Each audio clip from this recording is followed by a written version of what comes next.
Arkadaşlar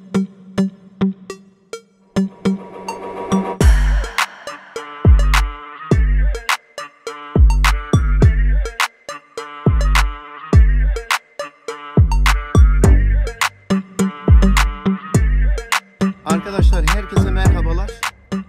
Arıcı kimdir dersek, o önce havayı koklayan, meteorolojiyi, hava ısılarını, yağmuru, karı, rüzgarı, doğayı, çiçeği sıkı takip eden, etrafta ne olup bitiyor sürekli izleyen, yaptığı işi planlı ve takip ederek yapan kişidir demek yanlış olmaz.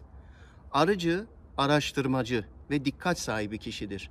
Sıcak geçen ve arı kayıplarına sebep olan bir kışın sonrasında elhamdülillah önce iyi kar yağdı, kar birikti, sonra dondu. Şimdi ısılar gün gün yükseliyor. Kar hızlı şekilde eriyerek yerin 10 santim kadar yüzeyini doygun balçık hale getirdi. Bu ne demek? Bu bahar inşallah güzel çiçek olacak, arılarımız şenlenecek demektir. Ve Şubat'ın sonuna geldik. Bugün hava ısısı 12 santigrat dereceleri gördü. Hava tahminleri son kış öncesi bölgemizde 2 hafta içinde gündüz ısılarının 20 santigrat derecelere kadar çıkacağını, geceleri de artı ısılarda kalacağını tahmin ediyor. Yani bu ne anlama geliyor? Erken ilkbahar geldi arkadaşlar. Arıcının erken ilkbahar döneminde yapacağı 2 şey var. Birincisi, arılarımıza erken ilkbahar bakımı yapacağız arkadaşlar. Bu detaylı bir konu ve uygulamalı bir anlatım gerektiriyor. İkincisi de gezgin olarak çama ya da kestaneye getirmemişseniz, bulunduğunuz çevrede çok çeşitli ve yoğun bir çiçek florasına sahip de değilse hemen ne yapıyoruz? Bulunduğumuz bölgenin florasını güçlendirmek için elimizden geldiğince ve aralığımıza yakın mesafede olarak polen ve nektar bakımından kuvvetli, çabuk büyüyüp hemen veren bitkilerden gücümüz yettiğince etrafa ne yapıyoruz arkadaşlar? Ekiyoruz. Peki arılarımızın çok sevdiği, adeta roket gibi uçup yapıştığı önde gelen çiçekler nelerdir? Biz bugün bu süper arı yemi bitkilerinden bir tanesi olan faselyayı sizlere anlatacağız ve ekimini başlatacağız. Neden başlatacağız diyorum? Çünkü faselya doğru yere ekilirse toprak nemine göre ilkbahardan sonbahara kadar çiçeklenebilen bir arı yem kaynağıdır arkadaşlar. Faselya 2000 rakımlara kadar, kot 2000 rakımlara kadar her kotta hemen her iklimde ekilebilir bir çiçek türü. Güney Amerika'dan Avrupa'ya, oradan da Türkiye'ye yayılmış bir bitki. Genellikle görmüşsünüzdür, mor türü görülmekle beraber farklı renkleri olan türleri de var. Ama siz muhtemelen internetten sipariş ederseniz mor renkli türü gelecek size. Arkadaşlar çok kuvvetli bir nektar ve polen kaynağı olan bu faselyaya arılar resmen hücum ediyor. Yeterli bir alanda ekilirse bal verimi koloni kovan başına 8 ila 10 kilogram sezonda, sulama ve güneşe bağlı olarak bir yılda bir dekardan da alınabilecek toplam bal miktarı 50 ila 100 kilogram civarına kadar olabilmiş bir bitki türü. Faselya kaynaklı balların protein, demir, potasyum, vitamin B1 ve B9 ve mineraller bakımından çok güçlü olduğu tespit edilmiş. Literatüre girmiş arkadaşlar. Nispeten aşırı sıcak olmayan, hafif gölge alan, yani günün yarısı güneş, yarısı gölge alan ve geçirgenliği iyi olan toprağa ekilmesi, yetişmesi bakımından iyi olacaktır. Neden faselya ekiyoruz?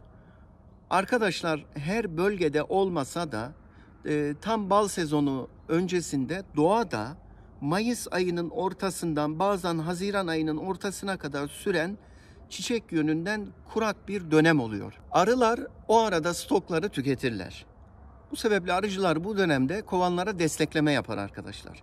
İşte tam da bu aradaki boşluğu doldurması ve yem açığını kapatması ve bilakis yumurtlamayı teşvik etmesi, ana arının yumurtlamasını teşvik etmesi bakımından polen kaynağı olan fasulyayı ekiyoruz arkadaşlar. Çeşitli videolarda traktörle veya çapa makinesiyle sürülüp ekilmesi anlatılıyor. Saygı duyuyoruz ama hiç gerek yok. Boşa enerji ve emek sarf etmeyin. Zira fasulyenin kökü toprağa fazla girmiyor. Ve tohumlar en fazla 1 santim derinlikte ekiliyor. Yani yüzeye serpiliyor arkadaşlar. O sebeple aslında tam da şu anki gibi yumuşamış, nemli toprağa karışım halinde serpeceğiz ve toprağa yapışmasını da sağladıktan sonra çok küçük dokunuşlarla üzerini kapatacağız. Aslında kuru toprağa da ekerken, ileri ilkbaharda kuru toprağa da ekerken yine serpip üzerini kapattıktan sonra sulamamız gerekiyor. Ama bugün kar yeni eridiği ve yerler çok ıslak ve suya doygun olduğu, toprak ısısını henüz yükseltmediği için sulamayla da uğraşmayacağız. Arkadaşlar, fasulye ekildikten sonra toprak sıcaklığı 12 ila 15 santigrat derecenin üzerine çıktıktan 10 ila 14 gün içinde sürgün vermeye başlar. Çiçeklenme toprak ve hava ısısına bağlı olarak 2 ay içinde başlar ve toprak hafif nemli tutulduğu takdirde çiçeklenme 2 ay boyunca devam eder. Ekim işlemi benim yapacağım gibi aralıklı olarak 1-2 ay boyunca devam ettirilirse, ki ben Nisan sonuna kadar, yani Mart'ın başından Nisan sonuna kadar aralıklı olarak ekeceğim inşallah. O zaman çiçeklenme de 3 ila 4 ay boyunca devam edecektir. Evet arkadaşlar, 1 kilogram fasulye tohumunu 5 kilogram toprakla, 2,5 kilogram kumla, 2,5 kilogram civarında da kurutulmuş koyun gübresiyle iyice karıştırıp kovamıza koyacağız. Haydi şimdi serpme işlemine geçelim. Arkadaşlar, fasulye tohumumuz şu şekilde, yakından çekivereyim.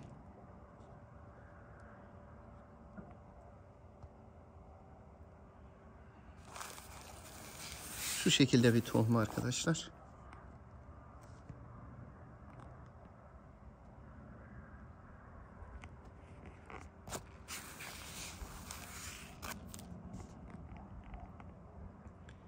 Yaklaşık 1 milimetre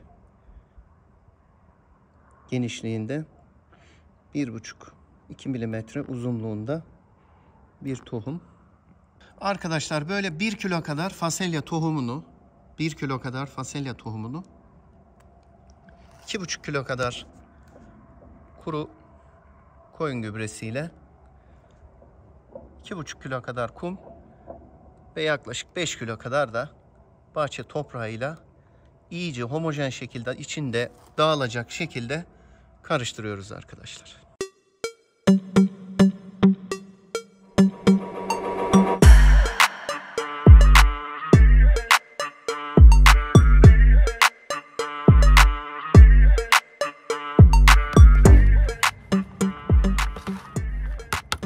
Arkadaşlar, karışımın homojen şekilde dağılmasını, tohumların bu karışımın içinde eşit şekilde dağılmasını temin etmeye çalışıyoruz.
Diyebilirsiniz ki şimdi Şubat sonunda ekim mi olur?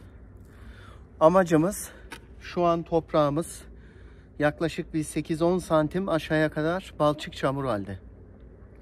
Attığımız tohumun buna yapışmasını sağlıyoruz.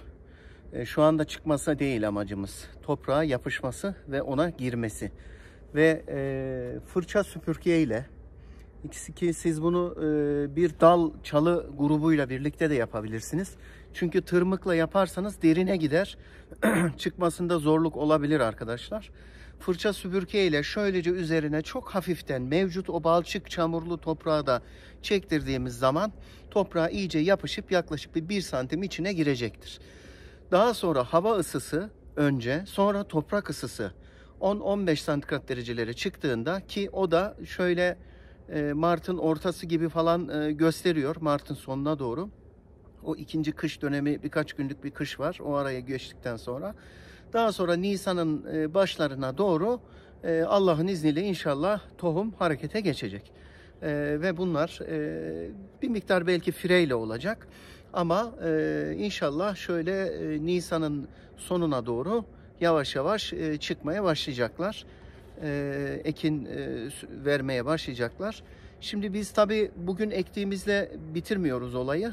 Bütün Mart boyunca ta Nisan ayının sonuna kadar ekime devam edeceğiz arkadaşlar. Ki nitekim burada fasulyenin inşallah çıktığını göreceğiz. Fasulye çıkmış olduğu zaman bile dahi biz ekime devam edeceğiz arkadaşlar. Neden? O çıkan fasulyelerin ömürleri 2 ay olacağı için 2 ayın sonunda yeni ektiklerimiz, daha önce sonrasında ektiklerimiz, onlar bittiğinde ikinci grup devreye girerek ta ki sonbahar başlarına kadar işi götürmeye çalışacağız. Çıkaran Rabbimdir. İnşallah iyi bir ürün bekliyoruz.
Arkadaşlar, fasulye sezon boyu arılarınıza hizmet edip kendisi ömrünü tamamlayıp kuruduktan sonra kendiliğinden tohumları yere düşen, gelecek senelerde uygun ısı ve nemi gördüğünde çıkan bir bitki.